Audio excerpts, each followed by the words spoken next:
Lego and video games, a combination proven time and time again over the last 25 years to provide hours of peak entertainment for kids and adults alike. Back in the day, before Lego had so many licensing deals with massive media franchises, we were graced with such classics as Lego Island, Racers, Junkbot, Legoland, Backlot, and many more. Among the hallowed halls of Lego games, however, there lies a mostly forgotten entry, one which now has been lost to time, forever excluded from the pantheon of greatness that kids who grew up in the early 2000s look back on so fondly. That game, a game which I played many times as a child, was Tales on the Lego Express.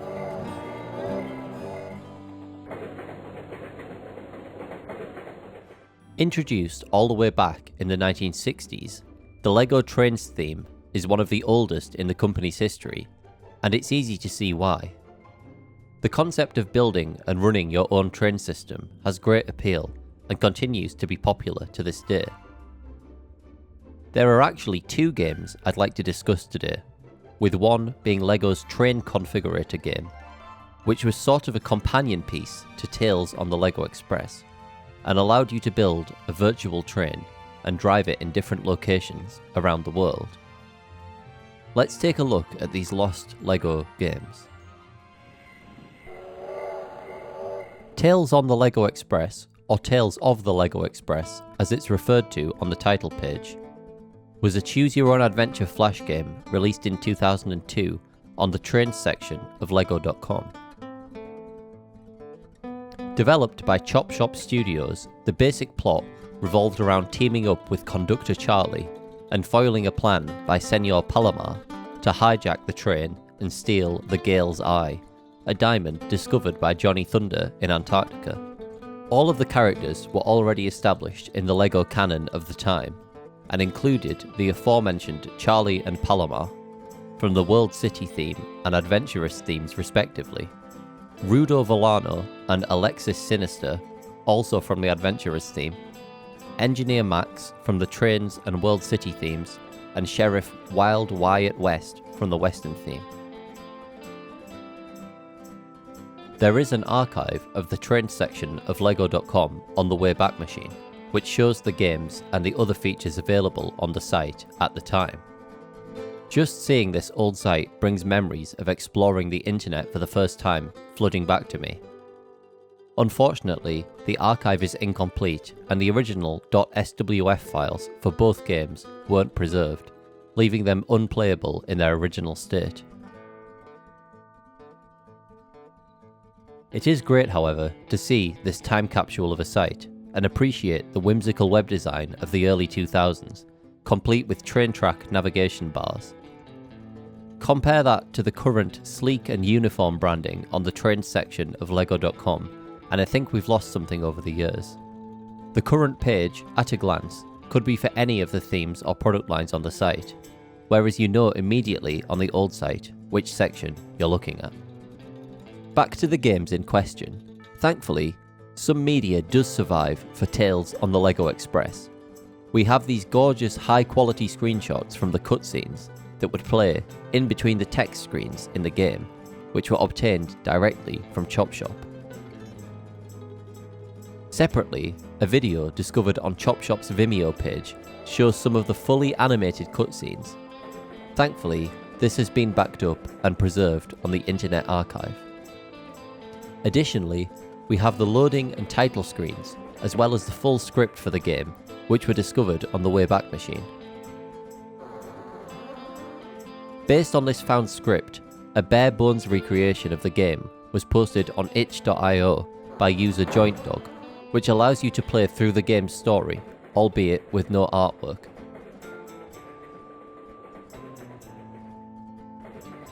A small group of searchers, who like me, fondly remember playing Tales on the Lego Express, have been looking for the original game files since about 2020, and have made posts on Reddit and the Rock Raiders forum.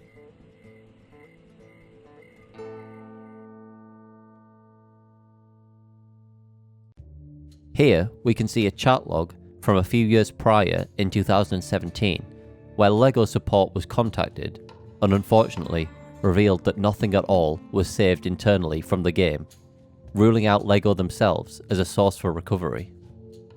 One of the searchers thankfully does have a very clear memory of the game, and in conjunction with the recovered script, they were able to provide a detailed description of the game's contents beyond what others were able to remember.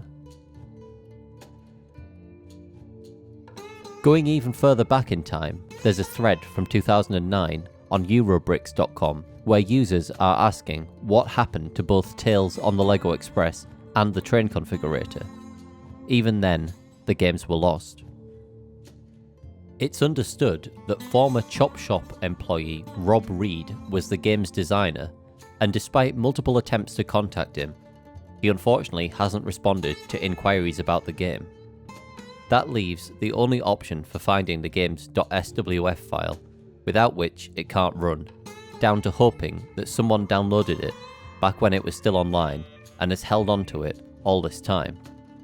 Another lost game, Trouble on the Tracks, was found this way by one of the searchers who had saved it years prior. Sadly, no such luck was in store for Tales on the LEGO Express. Tales on the LEGO Express was nominated for the 2003 South by Southwest Interactive Web Award, and after doing some digging, I was able to find this YouTube upload of the awards ceremony, hoping that I may be able to uncover some further media from the game. Finalists are Croatian Tales of Long Ago.